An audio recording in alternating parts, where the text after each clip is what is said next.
इनामुल इस्लाम साहब ने आसाम इंडिया से सवाल पूछते हैं। अस्सलाम वालेकुम वरहमतुल्लाहि वबरकातुहू।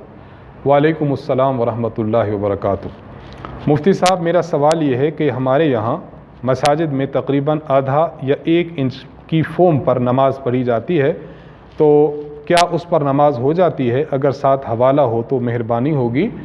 देखिए, अगर इंसान नमाज़ पढ़ता है किसी फ़ोम पर और वो फ़ोम नरम ऐसा है कि अगर आप उस पर अपने पेशानी को रखें और आपकी पेशानी टिक जाती है, यानी इतना मामूली सा फ़ोम हो कि आप पेशानी रखते हैं और पेशानी आपकी टिक जाती है और आप सजदा करते हैं और ज़मीन की सख्ती आपको महसूस होती है, तो फिर इस तरह के फ़ोम पर सजदा करना दुरुस्त है।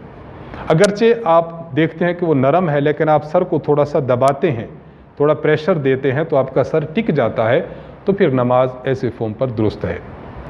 और अगर फ़ोम इतना ज़्यादा है कि आप अपने सर को उसमें धंसाते चले जाते हैं, टिकाते चले जाते हैं, लेकिन वो सर टिकता नहीं है, बल्कि उसमें वो हिचकोले खाता रहता है, एक मकाम पर करार नहीं पकड़ता, तो इस तरह का अगर फ़ोम हो तो ऐसे फ़ोम पर आपका सजदा नहीं होगा और आपकी नमाज नहीं होगी। आपने जिस फ़ोम का तज़किरा किया उस पर भी आप ये तजर्बा करके देख लीजिए। अगर आप वहाँ पर पेशानी टेक कर सजदा करें और आपकी पेशानी टिके और ज़मीन की सख्ती महसूस होती हो तो फिर नमाज दुरुस्त है। और अगर आपका सर इस फ़ोम में धंसता ही चला जाता है, एक जगह पर करार नहीं पकड़ता, तो आपका सजदा नहीं होगा और इस सूरत में आपकी नमाज भी नहीं होगी। अगर ऐसा फ़ोम हो तो फिर तब्दील कर लिया जाए।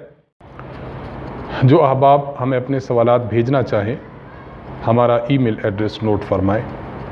markaz.edu87@gmail.com। उर्दू ज़ुबान में अपना सवाल लिख भेजिए, इंशाअल्लाह मरकज़ की जानिब से इसका जवाब दे दिया जाएगा।